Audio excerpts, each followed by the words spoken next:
한 주간의 정치권 한 이슈를 속속들이 들여다보는 정치토론 왈가왈부 유용합니다. 2019년 새해에도 어김없이 뜨거운 토론을 펼쳐주실 세 분을 모셨습니다. 강기정, 김유정, 진성호 전 의원 나와 계십니다. 안녕하십니까? 안녕하십니까? 안녕하세요. 자, 60년 만에 찾아온 황금 대제입니다. 이분 세 분 중에 돼지띠는 없으시죠? 예, 없습니다. 그럼 돼지 꿈은 꾸셨습니까? 꿈꿀 상황이 아니었습니다. 그렇게 쉬운 꿈은 아니죠. 그래요? 그 복권 사야 될 꿈입니다. 아, 지현님 못 꾸셨어요? 예. 그럼 다른 꿈 꾸셨습니까? 꿨는데 잊어버렸습니다. 나쁜 꿈은 아니었던 것 같아요. 그래요. 예. 알겠습니다. 2019년 첫 주인 이번 한 주도 정치권은 여러 이슈로 뜨거웠는데요. 왈가왈부와 준비한 토론 주제는 무엇인지 첫 번째 주제부터 화면으로 만나보시도록 하겠습니다.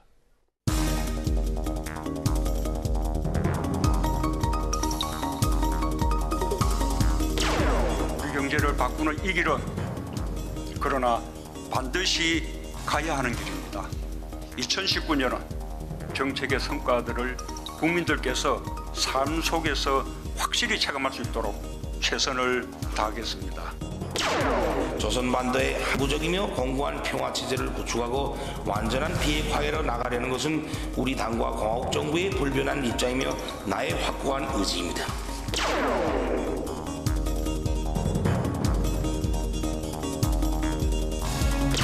신년사의 요지는 첫째도 민생경제, 둘째도 인생경제였습니다.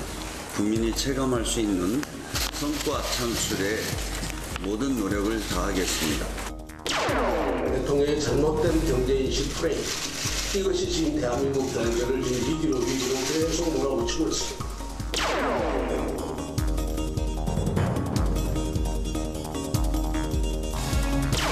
김정은 위원장도 한반도의 완전한 비핵화와 항구적인 평화체제 구축에 대한 의지를 밝혔습니다.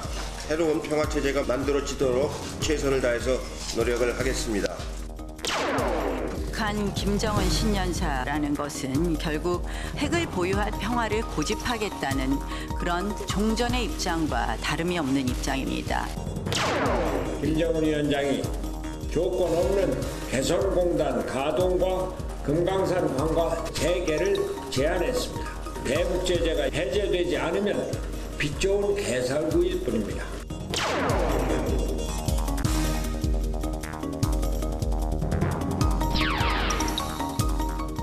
왈가왈부 오늘의 첫 번째 주제는 2019년 남북 정상 신년사 경제 평화 화두 변화 이끌까입니다.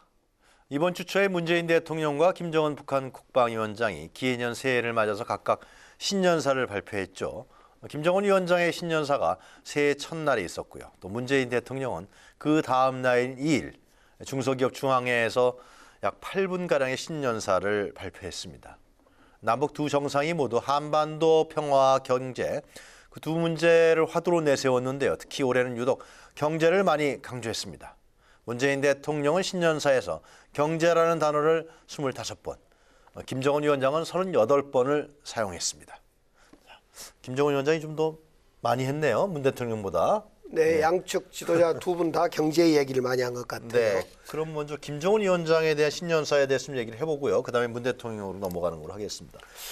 저도 이번에 이제 우연치 않게 문재인 그 대통령의 신년사도 직접 제가 이제 방송을 듣게 됐고 또 김정은 위원장의 신년사도 이제 간접적으로 다시 들었습니다만 네.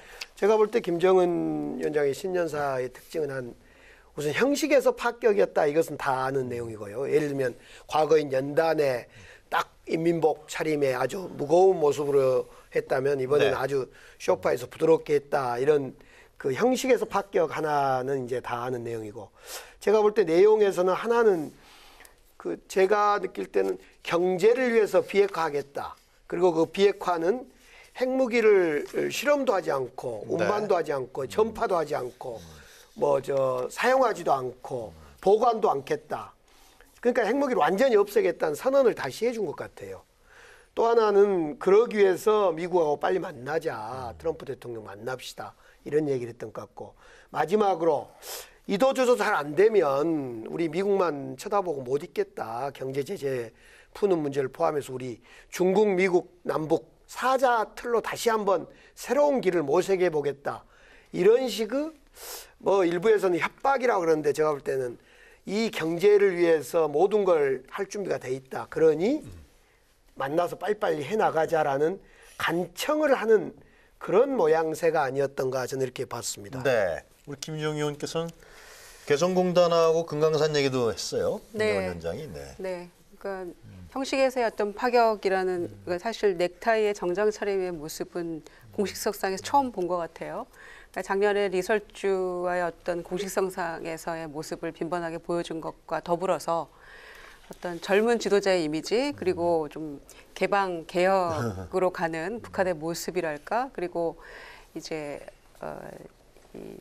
그런 모습을 통해서 좀 이제 파격적인 변신의 네. 모습 이제 그런 것들을 좀 보여주고 싶어 한다 이런 걸 좀 그래서 이미지는 상당히 부드러워졌다 뭐 그게 시진핑을 벤치마킹한 모습이건 그래요? 뭐 어떤 뭐 여러 가지 해석이 나옵니다만 그랬건 간에 그 모습은 상당히 부드럽고 좋아졌다 이렇게 네. 보여지고요. 이제 강 의원님 여러 가지 말씀해 주셨는데 이 비핵화 한반도의 어떤 항구적인 평화 정착 그리고 이제 대미 관계의 매듭을 좀 풀고 싶어 하는 것 그런 모습을 좀 이렇게 완곡하게 담았다 이렇게 보여집니다. 그러니까 지금 몇 달 동안 북미 정상회담 이후에 이 비핵화 문제 관련해서 교착 상태에 사실 빠져 있기 때문에 지난 연말 답방도 무산이 됐었고 작년 그리고 북미 정상회담도 뭐 서로 편지 주고받으면서 사인은 좋게 오고 갑니다만 아직은 알 수 없는 그런 과제이기 때문에 작년 신년사에 이어서 올해는 조금 변동이 있을까 했는데 그래도 그 기조를 유지했다는 점에서는 굉장히 좋은 신호다 네. 이렇게 봤고요.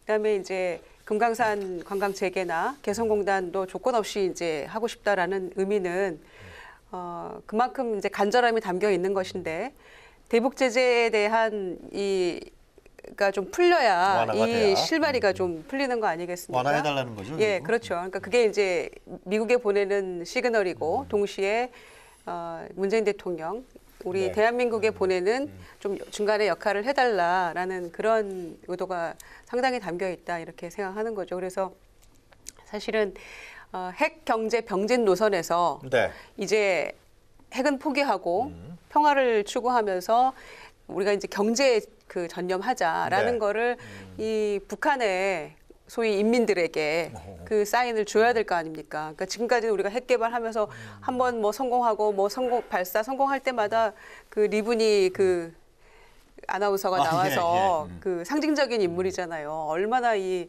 강도 높은 톤으로 이렇게 자축하는 그런 방송도 했었잖아요. 그런데 이제 그걸 위해서 온 인민이 그렇게 했었는데 그거를 포기하고 우리가 경제 개혁 개방과 경제 이 발전으로 가겠다라는 거를 네. 전달을 하려면 굉장히 강한 어떤 모습을 보여야 되는데 그걸 또 설득도 해야 되고요. 그런 점에서 미국과 우리 대한민국에 보내는 신호인과 동시에 또 그 김정은의 그렇죠. 그러니까 김정은 위원장의 신년사는 그 한 해의 모든 것이 담겨져 있는 거잖아요. 정책의 방향이랄지 어떤 외교의 기조랄지 이런 것들이 그래서 북한 에 보내는 인민들에게 보내는 네. 굉장히 중요한 메시지를 그 안에 다 담았다는 점에서 뭐 전체적으로는 앞으로 남북 관계나 또는 그 북미 관계에 있어서는 상당히 좋은 네. 시그널을 다 담고 있었다. 긍정적으로 평가합니다. 자, 진 의원님께서는 어떻게 보십니까? 저는 좀 생각이 다릅니다. 네, 그러실 것 같아요. 일단 두 가지 스타일을 보면 일단 스타일을 보면 그 일부에서는 그런 이야기 합니다. 그 유튜브가 요새 남한에서 유행하니까 유튜브 방송 하듯이 앉아가지고 스타일이 그렇습니다. 뒤에 서자가 좀 보이는 듯 하기도 하고 그 다음에 뭐 일부에서는 체중이 너무 많이 나가서 서 있기가 힘들어서 앉았다는 이야기도 있고 뭐 다양한 해석이 나옵니다. 그런데 어쨌든 스타일은 뭐 많이 바뀌었죠. 그리고 이제 좀 짙은 남색 양복을 입고 이거는 이제 웨스턴 스타일로 이제 앉아서 한 겁니다. 그런 걸 보면 서방의 이제 유화 제스처인데 다만 내용을 보면 말은 조금 부드러워졌습니다만 첫째 이제 합동 한미 군사 연습을 중단하라는 메시지를 분명히 던졌고 네. 미국의 전략 자산을 한반도로 오는 걸 금지시켜라는 것도 했고 그 다음에는 보면 미국이 이런 식으로 하면 우리 못 참는다. 새로운 길을 가겠다. 협박입니다, 이거는. 그러니까 우리 여기서 니들 그럼 우리 딴 길 할 수 있다는 걸 했고 또 하나는 이제 평화협정 이야기를 하면서 중국을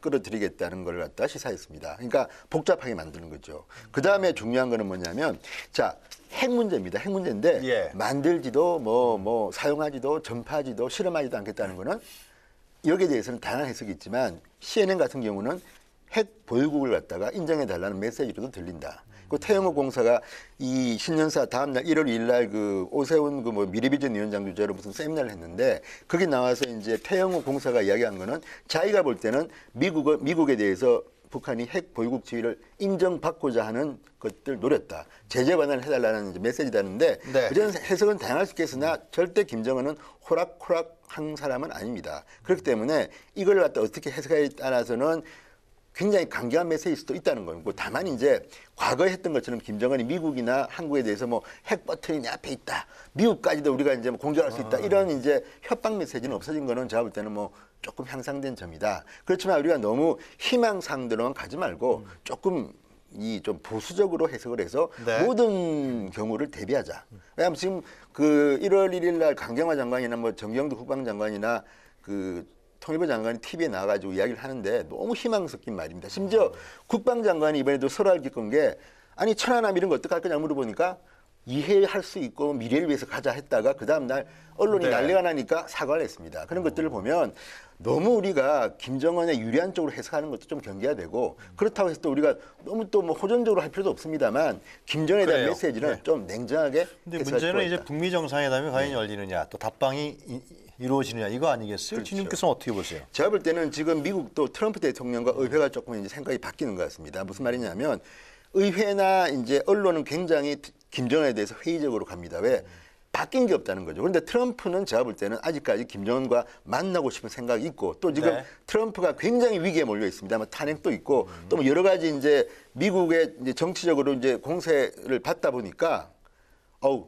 김정은을 만나야지 내가 조금 내 입장이 좋아지겠다. 왜? 지금 측근들 다 잘라버리지 않았습니까? 측근들조차도 지금 트럼프한테 그따위로 대통령이랑 같이 일 못하겠다는 분위기이기 때문에 그런 면에서 김정은과 트럼프는 이해관계가 좀 맞아떨어지기 때문에 저는 북미 가능성이 회담이 있다? 열릴 가능성도 있다고 봅니다. 그래요? 시기 문제지. 저는 그렇게 생각합니다.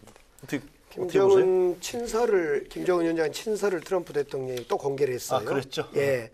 아마 제가 볼 때는 신년사 김정은 신년사 발표 전에 우리 문재인 대통령한테 A4 용지 신년사 2장짜리 보내고 또 트럼프에게 또 그 보낸 전에 것 같아. 보냈죠. 그 그 전에. 전에 그래서 보냈어요. 예. 그렇게 친서를 보내놓고 신년사를 발표한 수순을 밟은 것 같은데 어떻든 트럼프 대통령이 6번째 친서를 받고 매우 그 그레이트 레터라고 아무튼 공개하면서 매우 그 흥분 또 해서 이렇게 네.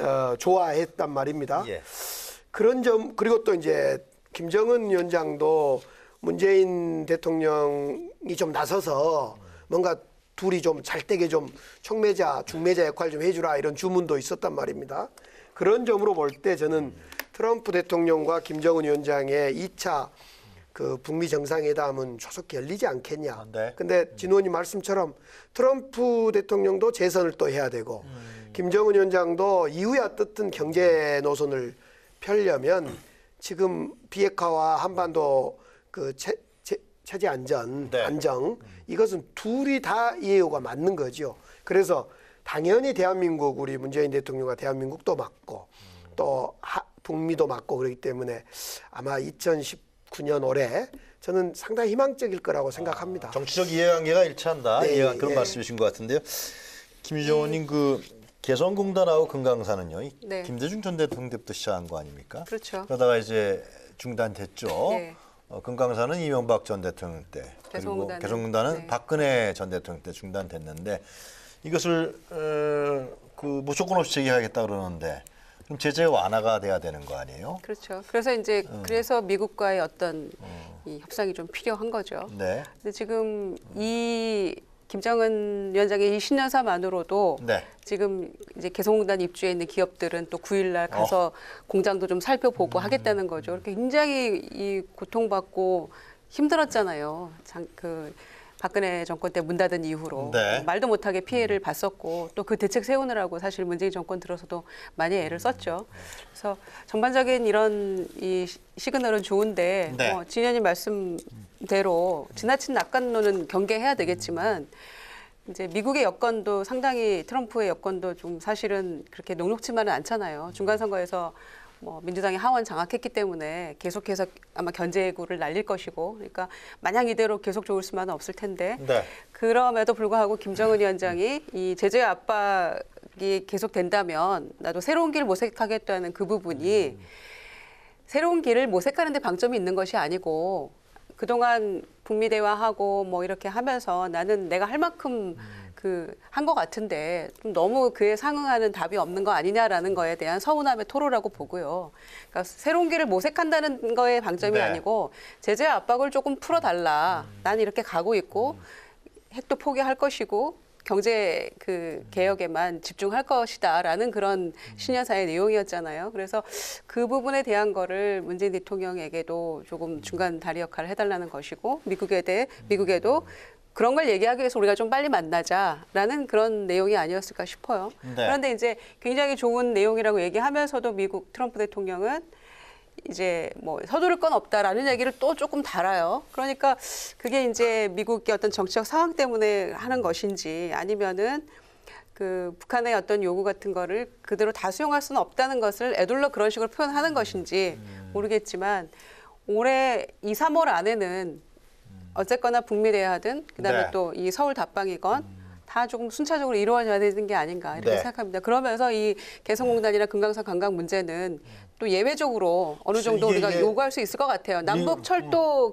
연결하는 착공식 포함해서 뭐 더 나아갈 수 없다고 야당은 한국당이 얘기하고 있습니다만은 어느 정도 이건 가능한 얘기가 아닌가. 미국의 대북 제재인데 미국의 대북 제재는 이제 미국 행정부라든가 대통령이 재량이 상당히 있는 거로 알고 있거든요. 그렇죠. 그런 측면에서 봤을 때는 또 개성공단 문제는 좀 풀렸으면 좋겠어요, 정말. 뭐 어떤 새해 들어서 어떤 변화가 있을지는 잘 모르겠습니다만 일단 북한은 지금 경제 압박을 상당히 받고 있는 건 분명히 보인 것 같아요.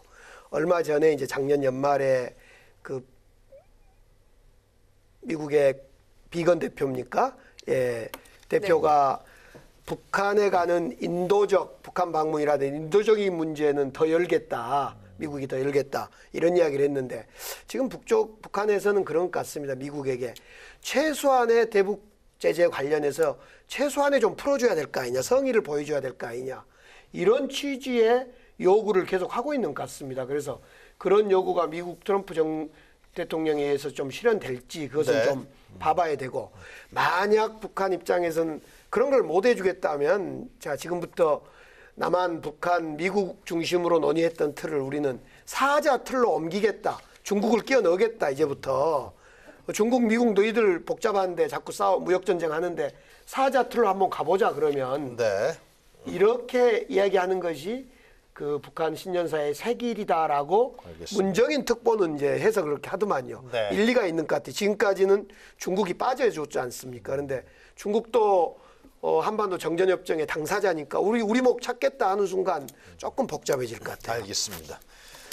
자, 또 하실 얘기 없죠? 짧게 묻지면요. 그런데 그래요? 쉽지는 않은 게 지금 미 하원은 북한의 인권 문제하고 또는 대북 제재를 점점 강화한다고 지금 예고를 하고 있습니다. 네. 특히 뭐 금융이나 무역 부분에서는 조금 더 심화될 거기 때문에 트럼프는 미국 의회를 넘는 게 숙제입니다. 네, 지금 뭐 알겠습니다. 한국의 야당 여당이 중요한 게 아니고 이쪽은 이제 별 문제 없는데 미국 의회를 설득하지 못하면 제가 볼 때는 상당히 힘들어질 겁니다. 김정은 위원장하고 북미 관계 이 문제는 어차피 좀 지켜볼 수밖에 없는 것 같고요. 비핵화 문제는 북미 간에 해결을 해야 되는 거 아니겠어요? 결국은.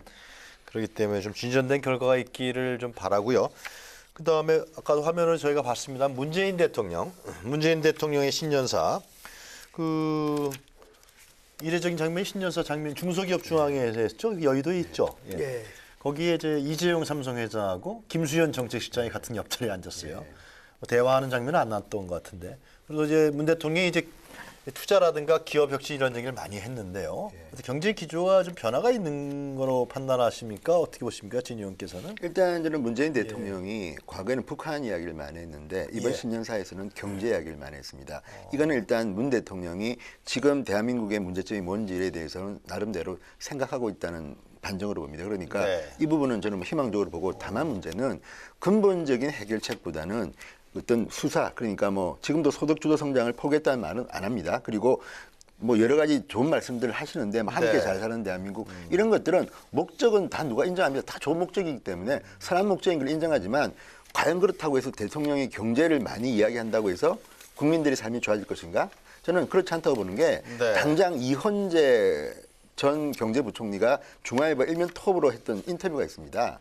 이헌재 부총리는 아예 1998년 IMF 충격이 올해 올 거라고 예고를 합니다. 네. 지금처럼 급하게 최저임금 올리고 하면 있잖아요. 충격을 우리는 감당할 능력이 떨어진다. 그래서 이현재 부총리가 냈던 그 처방은 뭔지 아십니까? 각자 도생입니다. 정부 믿지 말고 각자 알아서 살 길 찾아랍니다. 그 정도로 지금 대한민국 경제가 어렵기 때문에 물론 이제 문재인 대통령이 경제 문제의 이제 심각성을 갖다가 인식했기 때문에 아마 처방은 나올 겁니다. 그런데 아직까지는 안 나오고 지금 중순쯤 아마 대기업 총수들 만난다는 이야기도 있고 또 나름대로 좀 있다가 이제 대책들이 나올 건데 저희들은 대책을 보고 판단해야지 지금 나오는 것들은 경제가 어렵다, 경제를 바꾸겠다 이런 어떤 말은 많은데 정말 이게 대한민국 경제가 바뀔지에 대해서는 숫자를 보면 굉장히 회의적입니다. 특히 이제 저는 청와대 경제참모들이 보고를 제대로 하는지 모르겠는 게 올해 1월에도 그런 말이 많이 나옵니다. 대통령이 송년회에서 했다는 말, 뭐 소비가 좋아지고 있는데 언론 탓 때문에 언론이 보도를 제대로 안 해가지고 국민들이 뭐 경제 프레임에 갇혀 있다 이런 말도요. 어떤 보고가 올라왔는지 모르지만 숫자로만 보면 못 사는 사람들의 소득은 지금 굉장히 비참해졌습니다. 네. 이런 것들에 대해서는 조금 냉정한 현실 인식이 필요하고 진단이 필요하다는 생각이 좀 듭니다. 네. 강기정 의원님 말씀 들어야 될 것 같아요. 이제 대통령의 일정과 행보가 완전히 전환이 됐습니다. 경제 문제로. 뭐 그건 불가피하게 과거에 작년에 지난해 하반기 때 외교안보 일정이 불가피하게 뭐 많아서 그런 것도 있는데 이번에 이제 경제가 매우 어려워지고 지지율도 하락하고 또 많은 국민들과 전문가들이 경제를 챙기는 민생을 챙기는 대통령이 되라 이런 주문에 호응했던 겁니다.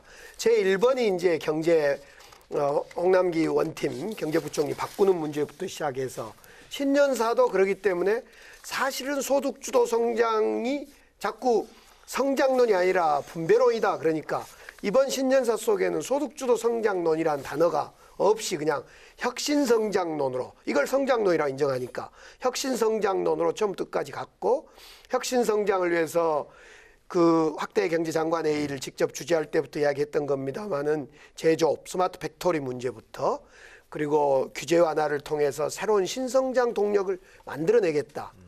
또 뭐 이제 성장 뭐 등등 이제 사회 안전망 등등 이야기를 했습니다만 그리고 그에 따라 여러 가지 일정도 이제 자영업, 중소기업 내일 모레 7일 날 또 만나겠다. 대기업 총수를 또 만나겠다. 네.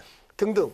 근데 저는 이 대목에서 지금 중요한 건 대통령의 생각은 어찌하였든 야당의 충고가 참 잘 먹혔던 국민들의 소리가 귀담아 들었던 변화했단 말입니다.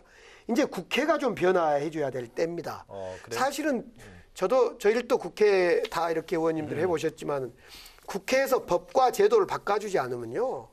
청와대 꼼짝을 못합니다. 그래서 규제개혁 말씀하시는 규제개혁을 포함해서 제반 입법이라고 할 수 있는 이런 모든 것. 물론 이것은 누가 잘해야 되냐. 민주당이 책임 있게 여당으로 잘하는 게 맞습니다. 어쨌든 공이 국회로 어쩌보면 넘어온 것 같아요. 대통령은 이제 경제 행보를 완전히 하고 그동안 소득주도 성장 그만해라 그러니까 그거 말고 이제 메이크스페이스 방문도 하고 여러 가지 혁신 아이디어도 내놓고 있는데 이제 국회가 좀 답을 해야 될 때 같습니다. 국회가 답을 해야 되는 김희정 의원님. 국회가 답을 해야죠. 네. 국회의회에 대한 신뢰도를 좀 높이는 것이 2019년 선거가 없는 해에 뭐 국회의원 재보선을 제외하고요. 뭐 국회에서 조금 가져야 될 어떤 의미와 좀 책임이라고 좀 이렇게 여겨야 될 것 같고요. 그런데 이제 이 신년사에서 경제를 강조한 것, 그거는 아마 이제 작년에는 그거 아니라고 계속 부인하던 소득주도 성장에 대한 약간의 변화. 그러나 뭐 전체적인 그거를 뭐 폐기하거나 완전히 다른 방향으로 가는 건 아닙니다만 적어도 여론의 귀를 기울였다는 그런 그 대통령의 어떤 리액션이라고 할까요? 네. 그런 반응이라는 점에서는 긍정적으로 평가합니다. 그리고 4대 기업 총수들과 함께 하는 자리에서 어떤 기업의 활력, 그다음에 뭐 투자 이런 것들을 얘기하면서 또 국회에서 이제 뭐 규제 완화나 이런 지금 제반 경제 활력을 위해 필요한 것들을 조금 빨리 풀어주길 바란다 이런 의미들도 많이 담고 있었는데 네. 뭐 그런 점에서 함께하는 모습은 굉장히 보기는 괜찮았어요. 근데 다만 이제 강 의원님 국회에서 조금 풀어줘야 된다. 국회가 변한다 말씀하셨는데 저는 대통령도 조금 더 그 취임 당시의 초심으로 좀 돌아가는 게 필요하다라는 생각을 합니다. 취임사 하고 난 직후에 제1야당을 먼저 찾아가서 소통하겠다 이렇게 얘기를 했고 그때 당시 주호영 대표였던 것 같은데 박근혜 정권에서 불통해서 제대로 못했던 점을 반면교사만 삼아도 아마 성공할 겁니다라는 얘기를 했었어요. 그런데 지금 이제 3년 차에 이제 접어든 지금에 과연 문재인 정권의 모습은 어떠한지를 조금 되돌아보는 그런 성숙한 자세가 필요하다고 보고요. 작년에 우리가 이 각 당의 막 올드보이들이 귀환하면서 그러나 또 동시에 많은 경험을 가졌고 다 이 내공이 있는 분들이 대표가 되었으니 네. 아마 또 오히려 말이 통하는 측면이 있을 것이다 이렇게 얘기를 했는데 청와대에 이 새로 임명된 모든 당대표들을 청와대 초청해서 회담, 영수회담 없었던 것 같아요. 원내대표들만 불렀어요. 아, 그랬나요? 그래서 그런 것들을 간과하지 말아야 된다. 작은 거 갖고 또 뭐 원내대표들 만나고 또 국회의장이 매번 대표들과 뭐 그 초월회 뭐 이런 거 열면서 국회의장이 자주 만났죠? 예, 자주 그런 모습을 보이니까 그걸로 됐다 이렇게 생각하지 말고 또 대표들 모여봤자 좋은 소리 안 할 텐데라고 그거를 또 이 피하지도 말고 네. 저는 좀 더 적극적인 소통하는 모습을 이 선거가 없는 올 한 해가 마지막 저는 네. 그 굉장히 좋은 그 기회이자 동시에 어쩌면 올 한 해를 잘못 보내면 이 문재인 정권의 승패가 갈리는 그런 해라고 생각하기 때문에 좀 그런 부분들에서 좀 더 이렇게 야당의 네. 얘기에 귀 기울이고 조금 더 다가가는 그런 대통령의 모습이 좀 필요한 해가 아닐까 동시에 생각합니다. 저 이제 강 의원님 반론을 좀 드리면 지금 교제 협파 이런 데에서 대통령이 말씀하시는 것은 맞는 방향입니다. 그런데 문제는 지금의 의회 구조가 특이한 게 최저임금 문제나 탄력 근무제나 규제 개혁 문제에 있어서 지금은 여야가 좀 바뀐 것 같아요. 예컨대 AI나 뭐 빅데이터나 이런 데 대해서는 오히려 자유한국당이 자유를 강조하면서 풀자는 이야기를 하고 오히려 민주당 여당이 때로는 반대를 합니다. 규제 푸는 데 대해서.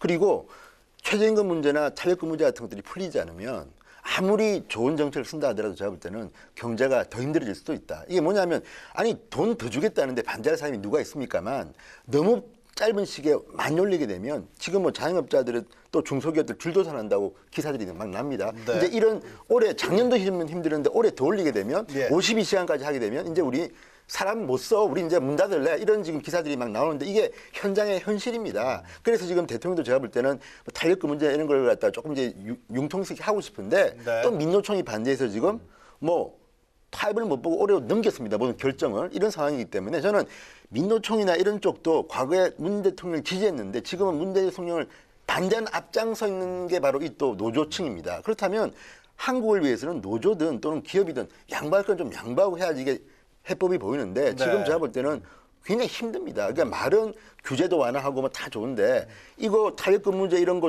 이거 최저임금 문제 이거 근본적 해결 없이 과연 경제가 알겠습니다. 잘 돌아갈 것인가? 네. 이건 이제 좀 걱정이 됩니다. 네. 그렇습니다. 그런 예, 점에서 이거 뭐가 경제가 돌아가고 타협이 되려면 하나가 국회가 잘 소통되고 잘 만나야 되고요. 또 하나는 노사민정이라 할 수 있는 노동자와 기업 이쪽이 잘 만나야 되고 두 군데가 잘 소통이 되고 만나주고 협치가 돼야만 경제고 정치고 다 풀려갈 것 같아요. 알겠습니다. 하여튼 올해의 화두는 경제인 것 같아요. 예. 마지막으로 강 의원님 저거 간단하게만 얘기하고 넘어갈까요?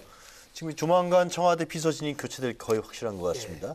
특히 임정석 비서실장 후임으로 지금 뭐 누구죠? 하여튼 뭐 노영민 중국 대사. 네. 거의 뭐 유력한 걸로 이제 보도가 되던데요. 네. 청와대 비서진이 상당히 중폭으로 바뀌는 것 같아요. 지금 왜? 이제 예. 문재인 대통령 임기가 총 60개월, 5년을 개월수로 하면 60개월인데 지금 네. 19개월째 접어들고 있습니다. 즉 전반기 20개월이 끝나가고 이제 중기 결실기로 들어가기 때문에 당연히 이제 피곤도도 있고 그래서 바꿔주는데 네. 어떤 사람을 바꿀까, 어떤 컨셉트로 갈 건가 이 점이 고민인 것 같아요. 우선은 이제 좀 들으신 적이 없으세요? 그동안 임종석 우리 실장 경우는 외교 안보, 통일, 남북관계 이런 데 컨셉트가 있었다면 새로 올 비서실장은 주로 경제 마인드가 조금 더 있는 분이 좋겠다. 이런 거죠. 네. 또 하나는 두 번째로 이제 많은 분들이 요청한 것이 협치가 되면 좋겠다. 그래서 협치 마인드와 협치의 상징이 오면 좋겠다. 그래서 경제와 협치를 어떤 실현하고 보여줄 수 있는 그런 인물들이 뭐 비서실장이 됐든 또 다른 뭐 수석들이 됐든 오면 좋겠다. 이런 컨셉트를 가지고 그런 컨셉에 맞게 준비를 하고 있는 거예요. 정무수석도 한 명도 수석이 선거 나간다는 얘기 언론에는 그렇게 정무수석도 바뀔 가능성이 크다 이렇게 저도 알고 있습니다. 네. 계신 분이 또 거론되고 있고요. 저는 뭐냐 언론에만 늘 거론되고 있습니다.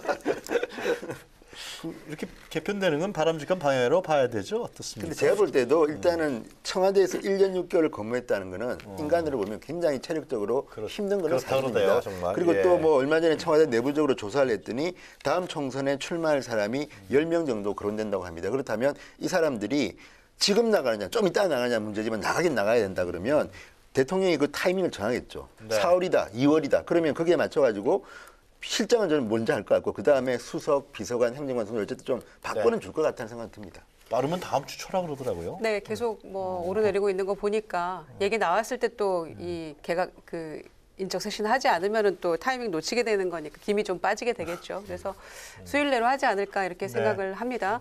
이렇게 지지율이 조금 출렁이고 많이 떨어졌을 때 그리고 여러 가지 뭐 그 기강 회의 문제가 나오고 비서실 내부에서도 그런 얘기 나올 때 이럴 때 적절하게 타이밍을 맞춰서 인적 쇄신하는 것이 이제 올 한 해 좀 뭔가 이 마음을 가다듬고 나머지 개혁 작업을 속도를 내는데 네. 굉장히 중요한 계기가 될 것이다 이렇게 생각합니다. 사람이 바뀌어야 뭔가 안 보이던 것도 보이게 되는 것이고 또 더 잘하는 사람이 나타날 수도 있는 것이기 때문에 지금 한 번쯤 변화가 좀 필요한 것이 뭐 정권의 어떤 네. 앞으로 순항을 위해서도 필요한 시점이 아닌가 생각합니다. 깜짝 카드는 안 나오겠죠, 혹시?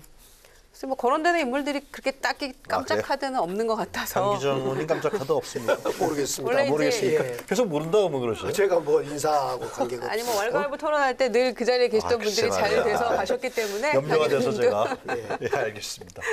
자, 첫 번째 주제는 이 정도에서 저희가 정리를 하는 걸로 하고요. 두 번째 주제 화면으로 먼저 만나보시도록 하겠습니다.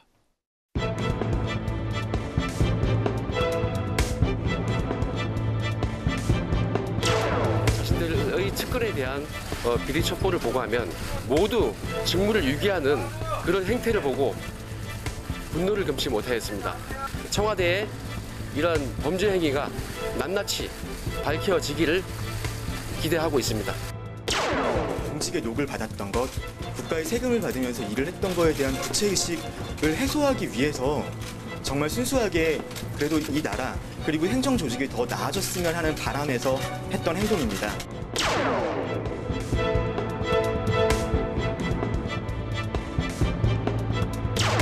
문재인 정부에서는 민간인 사찰이나 블랙리스트는 있을 수 없다는 사실이 명백하게 밝혀졌습니다. 더 이상 비리 수사관에 대한 미련을 자유한국당이 깨끗하게 버려주기를 바랍니다. 6급 수사관, 5급 상관이라는 실무자들이 거대 권력에 맞서는 용기를 냈기에 실체에 접근할 수 있었습니다. 특검과 국정조사 반드시 추진하겠다는 말씀을 다시 한번 드립니다. 이런 일에서 정부 상임위가 소집되지 않는다면 국회가 왜 필요합니까? 민주당의 기재위 소집에 대한 신속한 결단을 다시 한번 촉구합니다.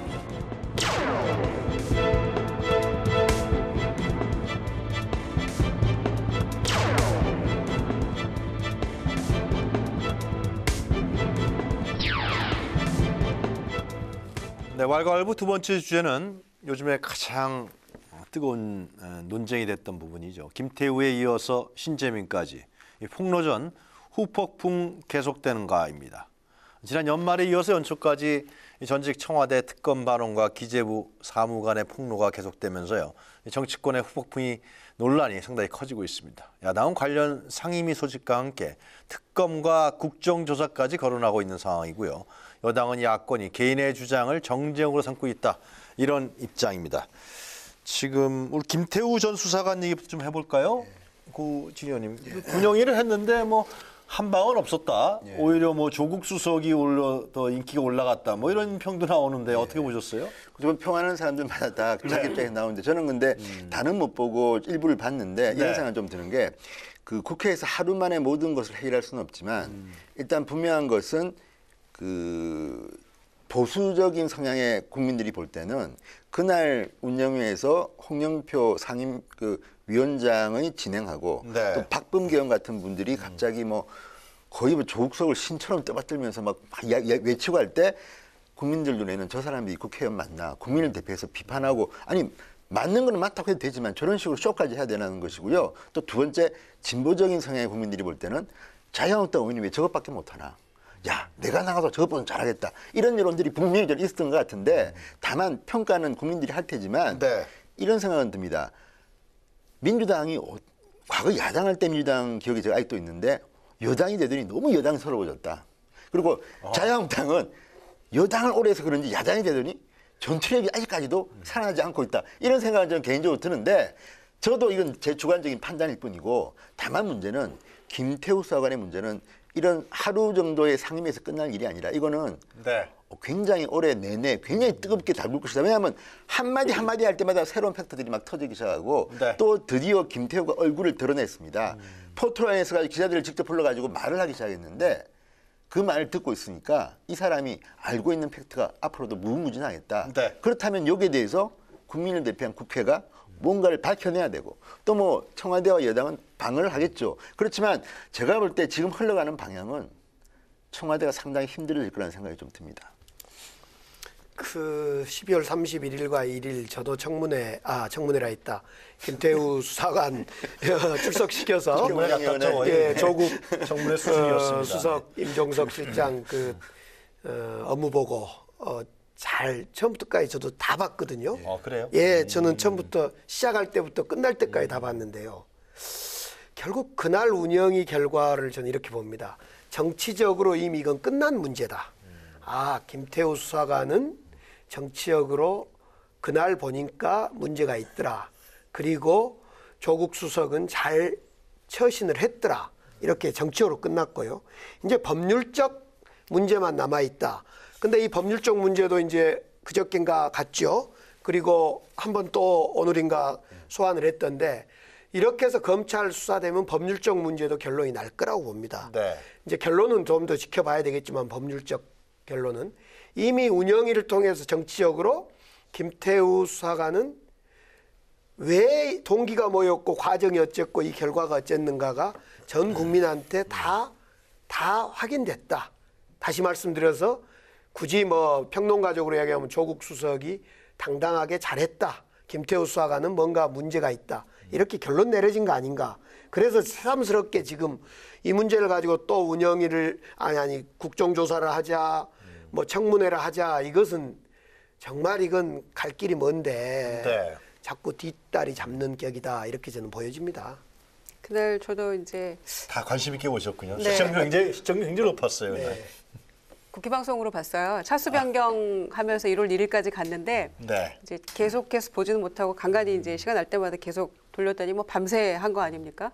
근데 저는 이제 검찰 수사와 운영이 열어서 뭐 좀 진실 규명해야 된다라고 이제 얘기했던 사람으로서 운영위에서 자유한국당이 이제 한 방이 없었다는 게 중론인데 이제 그렇게 뭔가 좀 할 줄 알았어요. 그런데 한 방이 없는 것은 나라를 위해서는 잘 된 일이죠. 결과적으로 뭐 이렇다 하게 딱 꼬집을 만한 게 언론 보도 위에는 없었다라는 것을 운영이 1박 2일 하면서 이제 드러낸 셈이 돼버렸으니까요. 그거는 나라를 위해서 잘 된 일도 있는데 중요한 거는 뭐 여당으로 변신 잘했다 이제 지현님 말씀하셨는데 어느 여당이건 다 그렇게 해왔죠. 그런데 한국당이 정말 못한 것 같아요. 어떻게 그렇게 준비를 안 하고 나올 수 있는지 심지어 이제 증거라고 보여준 그 김정주 본부장 환경부 산하 블랙리스트 얘기 나왔을 때 그렇게 한 번도 검증을 안 하고 어떻게 동영상을 터트린다는 미명하에 할 수 있는지 그런 거 보면서 정말 이거는 한국당이 이렇게 벼르고 뭔가 할 것처럼 호언장담했던 거에 비해서는 너무 못했던 게 아닌가 그런 생각이 들고요. 그래서 하나하나 이 폭로하고 뭔가 새로운 거를 얘기를 할 때는 본인이 먼저 궁금한 것들을 다 하나하나 해야지만 제가 옛날에 폭로하고 했을 때의 경험에 비추어 보면 정말 이거는 말 한마디가 중요하기 때문에 정말 이거는 치밀하게 준비를 해야 되는데 이렇게 날로 이거를 운영을 하려고 했구나라는 점에서 굉장히 저는 의원들의 이 무책임한 자세에 대해서 많이 화가 나더라고요. 이제 반면에 임종석 실장 교체는 기정사실화된 거니까 이거는 이 운영위에서의 모습을 굉장히 잘 마무리하고 대가 없이 이제 비서실장을 이렇게 떠나보내는 그런 셈이 돼버렸어요. 결론적으로는. 그날 아마 이 대응을 잘 못했다면은 굉장히 이제 이 교체라기보다는 경질이라는 얘기가 나왔겠죠. 그래서 아마 이제 그 데미지가 컸겠죠. 청와대에도. 그런데 방어를 잘 하고 네. 지나간 거고. 그래서 그런 점에서 이제 어제 참고인 조사하면서 동부지검 출석했던 김태우 수사관의 모습은 굉장히 당당했고 박형철 비서관이 사실은 이 기밀 누설을 한 거니까 나와서 뭐 고소하겠다, 고발하겠다 얘기한 것도 있었고 또 이제 우윤군대사 관련한 것도 새롭게 이제 그 건설업자가 뭐 1,000만 원 관련해서 고소하겠다 이렇게 나오고 있기 때문에 이게 일시에 이제 이 불이 꺼질 것 같지는 않아요. 바람 불면 다시 불씨가 살아날 것 같긴 합니다만 그렇다고 해서 운영위의 모습을 우리가 이렇게 지켜봤는데 한국당의 모습은 생떼 쓰는 거랑 다름없다고 생각하고요. 이제는 이거는 이쯤에서 검찰 수사에 맡겨두는 게 맞다. 네. 저는 이렇게 생각합니다. 제가 짧게 한마디 반론을 드리면 네. 근데 이게 하루 1박 2일이라고 하지만 이게 반전에 반전이 있습니다. 무슨 말이냐면요. 박근혜 정권의 청와대에서 찌라시 뭐 그때 정윤회 문건 나왔을 때도 국회의원에서 넘어갔습니다. 왜? 새로운 걸 갖다가 신문 기자들이 밝혀냈지 언론 말고는 야당은 못 밝혀냈습니다. 그때도 김준 실장 당당하게 다 넘어갔습니다. 시간이 흘러서 새로운 문제가 터집니다. 마찬가지로 저는 엊그제 그 운영위원회는 떡밥을 좀 깔았다고 봅니다. 무슨 말이냐면요. 임종석 실장의 답변 중에서 제가 볼 때 좀 위험한 답변이 몇 개 있었습니다. 뭐 예컨대 조사하다가 민간 부분 같은 경우는 검찰에 수사를 할 수 있다? 저는 그거 안 된다고 봅니다. 청와대 특별감찰관이 했던 걸 갖다가 왜 조사하다가 문제가 생기면 검찰에 넘깁니까? 그리고 또 하나는 조국석이 그 해관고 동문이라는 실업가 모른다고 하지 않았습니까? 네. 이런 답들이 쭉 있는데 팩트가 굉장히 많은데 그것들이 만약에 다음에 수사라든지 또는 정권 바뀐 뒤에 제대로 된 검찰 수사가 들어가서 밝혀진다면 네. 똑같은 전철 밟을 가능성도 없지는 않기 때문에 저는 이게 단순히 그거 하루 만에 다 끝났다고 하기에는 미진하고 반전의 반전이 기다리고 있다. 그래서 저도 예. 불씨가 꺼진 게 아니고 기다리고 계신 거 아니에요? 아니 있습니다. 꺼진 게 아니고 바람 불면 살아날 수 있다 이렇게 말씀드린 건데 굉장히 저도 그 많은 것들이 지금 아니 그러니까 알겠습니다. 임 실장이나 조국석 말이 맞다면 뭐로 끝날 일이지만 역사들 보면 되게 안 그렇습니다. 그러니까 제가 그 잠깐 짧게요. 네. 취재를 해보니까 취재해 보셨어요? 자유한국당이 뭔가 가지고 있는 건가 뭐 계속해서 안 나왔잖아요. 원래 이제 오전에 딱 터트려서 나와야 되는데 아무것도 없었어요. 그랬더니 이 보수 언론 쪽에 에서는 이제 기대를 하고 있었던 것 같아요. 아니, 모두가 집중했지만 이제 네. 뭔가 있을 것이다. 저도 뭔가 있을 줄 자유한국당이 알았어요. 뭐 제보를 받았거나 더 추가적인 뭔가 있을 것이다. 터뜨릴 게. 그래서 뭐 운영위원들 다 막 사보임 시켜가면서 막 이렇게 배치했다는 거 아닙니까? 그랬는데 없었어요. 그런데 오히려 이제 자유한국당은 아무것도 가진 게 없었고 네. 보수 언론 쪽에 뭐 없냐고 자료를 달라고 그랬다는 거예요. 그래서 그 얘기 듣고 나서 오늘은 맹탕이구나 이런 생각을 오전에 했었죠. 알겠습니다. 자, 김태우 전 수사관 문제 또 연이어서 신재민 전 사무관 문제가 터졌어요. 네.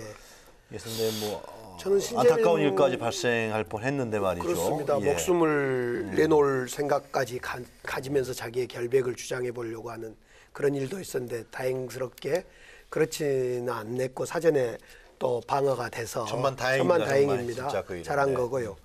저는 그 결국은 김동연 부총리가 어제 본인의 그 SNS를 통해서 그렇게 이야기를 하지 않습니까? 정책이란 건 조정되고 조율되는 거다. 이 정책을 담당하는 공무원들이 수백만 공무원 아닙니까? 공무원들이 자기 신념과 주장이 있을 수 있다. 그리고 자기가 아는 팩트가 있을 수 있다. 이것은 때로는 정치적, 정무적으로 조정되는 거다. 네. 청와대와 기재부가 조정되고 기재부 내에서도 조정되고 장관과 차관과 차관보와 그 국장 과장이 조정되고 그렇게 조정되는 과정에 있었던 얘기 중에 하나가 국가 채무 관련 아니냐. 그러니 목숨 버리려는 생각 같은 거 어리석은 생각하지 말고 정말 나라의 일꾼이 되어라, 청년이 되어라 이렇게 했던 거 아닙니까? 저는 그런 자세로 기재부도 처음부터 이 신재민 건에 대해서 대응을 했어야 되고 막 고발하고 이럴 게 아니라요. 그런 방향으로 신재민 그 사무관을 설득시키고 야, 너 그러지 말아라. 너 진정성 있다 하더라도 세상이 어떻게 그렇게 되겠냐. 그다음에 동시에 신재민 우리 사무관도 그런 생각을 가지고 어떤 옳은 일을 실현시키려고 하는 그런 과정이 있었으면 좋았겠다. 이게 첫 번째 드는 생각이고요.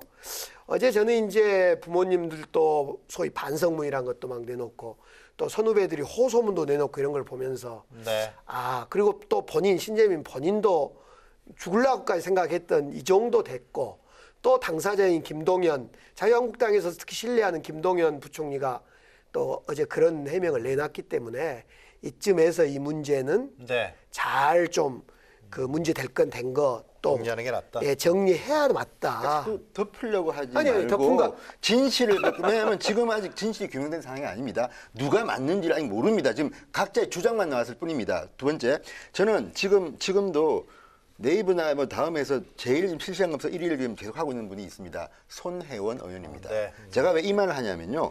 자, 손혜원 의원이 글을 썼는데, 자, 이 신재민에 대해 이렇게 이야기했습니다. 돈만 밝히고 의인인 척 위장하고 순진한 표정을 뭐 만들어내며 청산유수로 떠드는 솜씨가 가정스럽다. 뭐 머리가 나쁘다.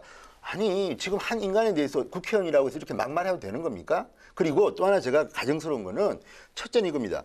아니, 민주당이 지금 최순실 게이트 쓰고 난 뒤에 56개 중에서 40개를 이 내부 고발자 보호법을 막 내고 있습니다, 지금. 그랬던 분들이 정권 바뀌니까 표정이 바뀌었습니다. 표창원 의원이 뭐라고 했습니까, 당시에?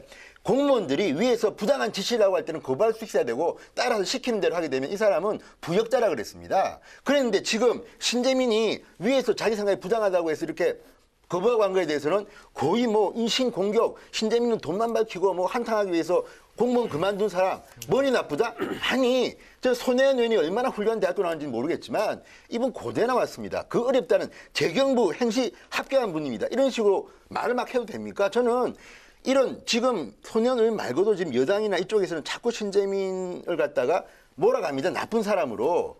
과거에는 아니 고영태는 뭐 의인이라고 인정샷도 찍고 했던 분들 아닙니까? 고영태는 감방 같습니다. 저를 제가 그런 분도 내부 고발했다는 이유로 의인이라고 했던 분들이 신재민에 대해서 이렇게 가혹하게 인간적으로 모욕을 주고 조롱하고 저는 이런 태도야말로 여당이 바꿔야 되는 태도고요. 이 부분도 저는 신재민 씨가 회복되면 진실을 규명할 필요가 있는 게 김동연 부총리도 신재민 주장에 의하면 문제가 많은 관리입니다. 그리고 대통령은 신재민 주장에 따르면 경제부총리를 뭐 1년 동안 원래 보고 한 번만 만나줬다는 거 아닙니까? 이런 것들 다 조사해야 됩니다. 이거 하라고 국회가 있는 건데 이쯤에서 덮자? 저는 이거는요 계속해야 되고 국회의원들의 의무입니다. 도대체가 무슨 일이 벌어졌는지 그러니까 경제가 이렇게 된 거 아닙니까? 그리고 네. 만약에 정말 채무를 갖다가 이렇게 늘리려고 했다 그러면 이거는 평가는 뭐 다양할 수 있겠으나 신재민 주장에 하면 이거는 그렇게 해서는 안 되는 일입니다. 한번 냉정하게 디베이트할 필요가 있는 사안이라고 저는 봅니다. 알겠습니다. 예.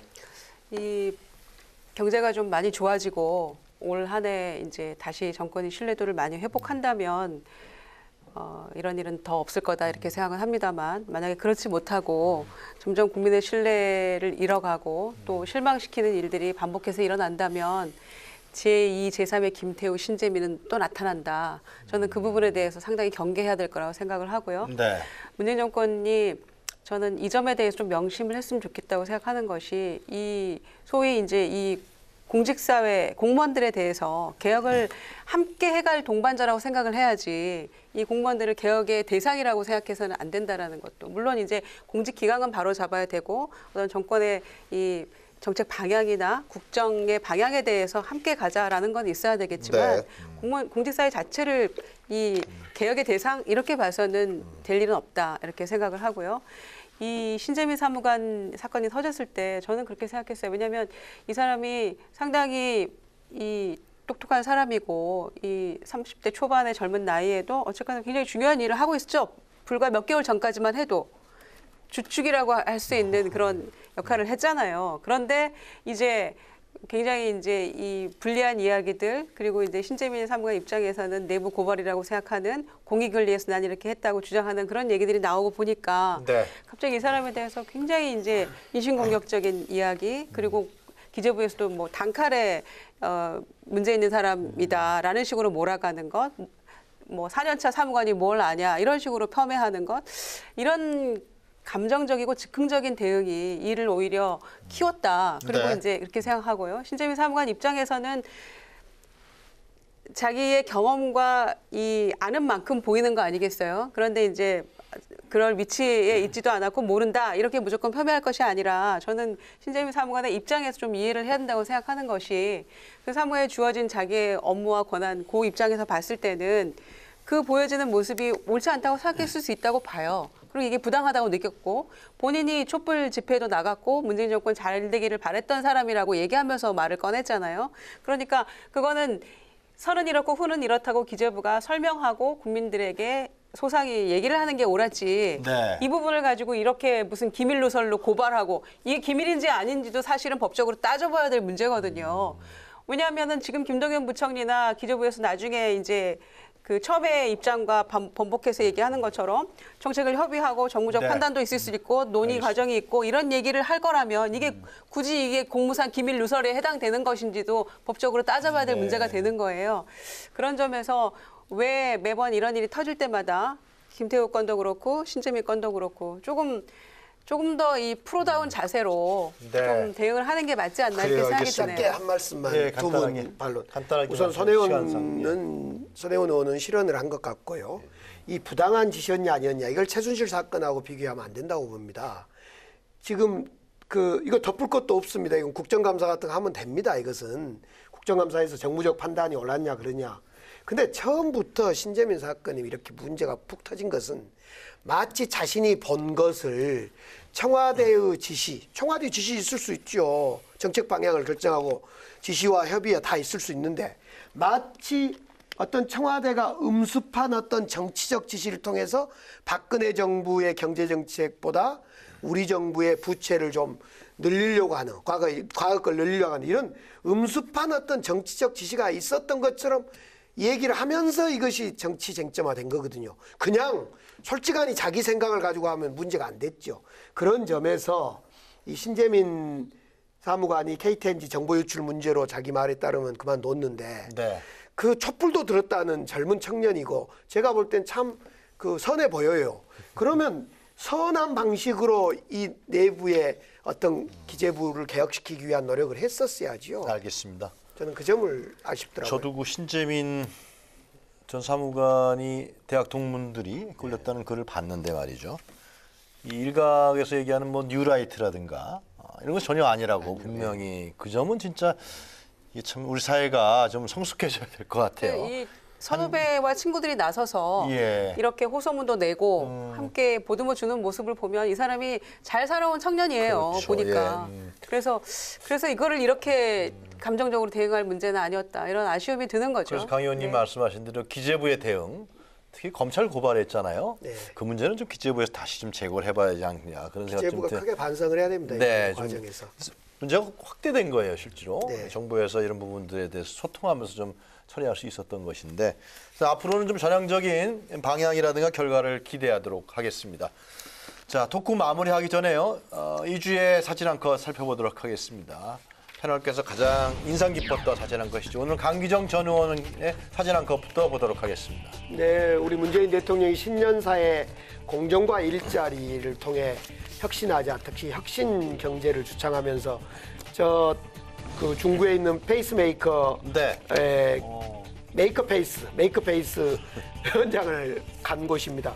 젊은 청년들이 사실은 새로운 도전을 하기 위한 준비를 할 공간이 부족합니다. 근데 그런 메이크페이스 공간이 많이 있다면 실패를 두려워하지 않고 도전해서 아이디어가 있는 청년들이 새로운 3D 프린팅을 통해서 새로운 제품을 만들어도 보고 준비도 해보는 이런 공간이 많아져야 됩니다.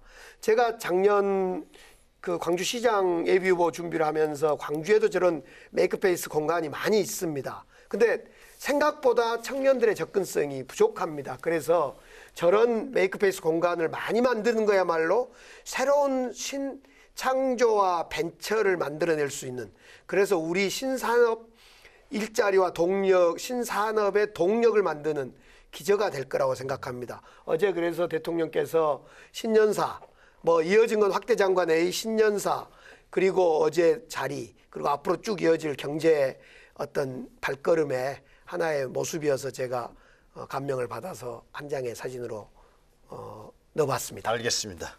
자, 우리 진성호 전 의원께서 선택하신 사진 한 컷 보도록 하겠습니다. 그게 이제 젊은 유료사에서는 굉장히 뜨거웠던 사진입니다. 이재용 삼성전자 부회장이 갑자기 수원 그 사업장에 구내식당에 등장한 겁니다.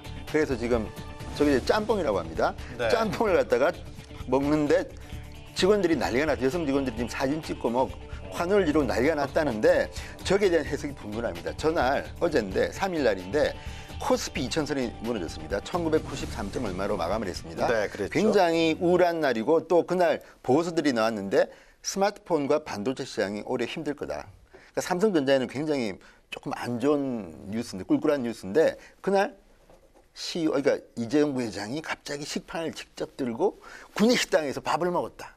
그래서 일부 호사가들은 SNS에 글을 올립니다. 야, 이재용 부회장이 저 메시지다. 삼성전자 직원 여러분, 올해 힘드니까 나 돈 없어 식당 군의식당에서 밥 먹으니까 당신들도 알아서 전략해. 뭐 이런 메시지라는 이야기도 있고, 대한민국 경제 전체에 던지는 메시지일 수도 있다. 저는 저건 장난삼아 하는 말이지만 저게 간단한 게 아닌 게, 어쨌든 올 초에 증시도 그렇고, 그게 우리나라가 경제가 문제 있는 것도 있지만 국제적으로 좀 그렇습니다. 애플 문제도 있고 해가지고 세계적으로 경제가 어려워지고 있는데, 이재용이 식판 들고 군의식당에 나타났다. 시사하는 바가 큽니다. 우리도 아니죠. 같겠죠. 그런데 우리도 올해는 허리띠 졸라 매고 살아야 되는 거 아닌가 생각이 좀 듭니다. 참 좋은 말씀하셨는데, 제가 이번 신년에 대기업 CEO들의 그 신년사 또 이런 걸 봤는데요. 예를 들면 현대그룹 같은 경우는 신년에 전부 모임은 그 부회장한테 격려를 붙이대요. 인사를 하고 차렷 격려하듯이. 근데 올해는 그런 게 없었단 거 아닙니까? 그러면서 맨 앞줄에 이렇게 함께 직원들하고 함께 있는, 예전에 연단에 딱 소속 권위적으로 이렇게 전반적으로 탈권위화가 된 것 같아요. 그래서 식판도 이재용 부회장 식판 들고 갔다는 거 아닙니까? 알겠습니다. 예. 예고도 없이. 예, 김정원께서 꿈보다 해몽인 것 같기도 그래요? 하고요. 김시영 전 의원이 선택한 사진한 것을 이어서 보도록 하겠습니다. 예. 네, 이순자 여사죠. 저희군요. 네, 이제 81세 되셨는데요.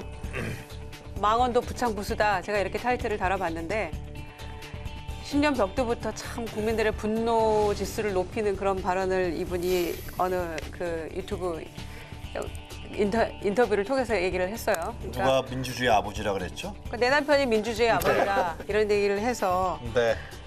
분노 지수를 높이고 있는데, 정말 깜짝 놀랄 만한 그런 발언이었다고 생각하고요. 이게 대변인 시절에 뭔가 논평해달라고 하면 말 안 되는 거에 대해서는 우리가 삼남한상을 다 논평할 수는 없다, 이렇게 얘기를 해요, 저희가. 그런데 정말 이 건에 대해서, 말 안 되는 건에 대해서 우리가 이렇게 분노할 필요도 없는 거 아닌가 이렇게 생각합니다만, 여전히 우리가 이 지난 10년 적폐뿐만 아니라 50 적폐까지도 아직도 살아있구나, 생존해 있구나, 이런 생각을 하게 되는데, 이 당시 87년에 호원을 선언한 사람이 전두환이었고, 그거를 이 국민들의 힘으로 6월 항쟁을 통해서 얻어낸 것이 대통령 직선제였고, 이랬던 것이 너무나 역사적으로 우리가 훤히 알고 있는 사실인데, 네. 내 남편이다. 물론 당시 경제는 좋았어요. 지금보다 비교할 수 없게 좋았지만, 그렇다고 해서 어떻게 이 본인의 남편을 민주주의 아버지로 이렇게 지칭할 수 있는지, 저는 그 단어 선택도 정말 충격적이었고요. 그런 점에서는, 게다가 또 하나, 40년 동안 당하면서 느낀 것은 이렇게 얘기를 해요. 힘없는 사람은 어떤 대접을 받아도 좋은 구경거리로 보는 세상인 것 같다, 이렇게. 그러니까 본인들이 40년간 당했다는 거죠. 네. 남편과 이순자 씨가. 그래서 정말 이 사람의 생각은 바꿀 수 없고, 동시에 이제 1월 7일 날 광주지법에서 재판을 앞두고 있잖아요. 7일 날 하죠? 네. 고비오 신부님인가? 네, 조비오 신부님에 대해서 신부님. 이제 명예훼손으로 하는 거죠. 관련. 그러니까 이제 책도 못 내게 한다, 언론 자유 없다, 이렇게 비판도 하는데, 정말 어불성설인 것 같고요. 알츠하이머 때문에 광주까지 가서 횡소설 어제 일도 기억 못 한다, 이렇게 얘기하는데, 실제로인지도 정말 이 하트경 의원 얘기처럼 검사해봐야 된다, 이런 얘기까지 하고 있는데, 학교 동문회 체육대회에 나타났다 그런 것 같아요. 그래서 참 아직도 이런 얘기를, 이 반역사적인 인식을 알겠습니다. 가진 이런 이야기들을 신년 벽두부터 이렇게 할 수 있는 것인지에 대해서 개탄스럽다, 이런 말씀드립니다. 김 의원님, 우리나라에 체육관 대통령이 3분 계신데 누군지 기억나십니까? 체육관에서 뽑은 대통령. 말씀하세요. 박정희, 전두환, 최규하 하시네. 네. 노태우 대통령도 체육관이었습니다. 아니죠? 체육관이었습니다. 대통령은 아니죠. 직선을 했죠. 직선했죠. 예. 후보 뽑는 거 제가 말씀드렸어요. 네, 예. 알겠습니다. 전 체육관을 뽑힌 대통령께서 민주주의 아버지라 그러니까요. 네, 알겠습니다. 자, 동서고금을 막론하고 역사적 과오를 반성하지 않는 나라는 미래도 없다라는 말이 있는데요. 사람이나 사회도 마찬가지겠죠. 진정한 반성이 없이는 변화도 없고 진전도 없고 미래도 없습니다. 어제 문희상 국회의장도 신년 기자회견에서요, 국민의 죽음, 국민의 희생이 있고 나서야 관련 법들이 만들어졌다면서 국회의장으로서 매우 부끄러웠다. 반성의 말씀을 드린다고 밝혔는데요. 기해년 새해에는 잘못에 부끄러워할 줄 알고 반성할 줄 아는 그런 정치인들이 좀 더 많아졌으면 하는 바람입니다. 정치토론 왈가왈부 오늘은 여기까지입니다. 세 분 수고하셨습니다. 감사합니다. 저희는 다음 주 금요일 이 시간에 다시 찾아뵙겠습니다. 예, 약속하셔도 됩니다. 아이 나는 페이스메이커가 갑자기 나와가지고 메이크업 페이스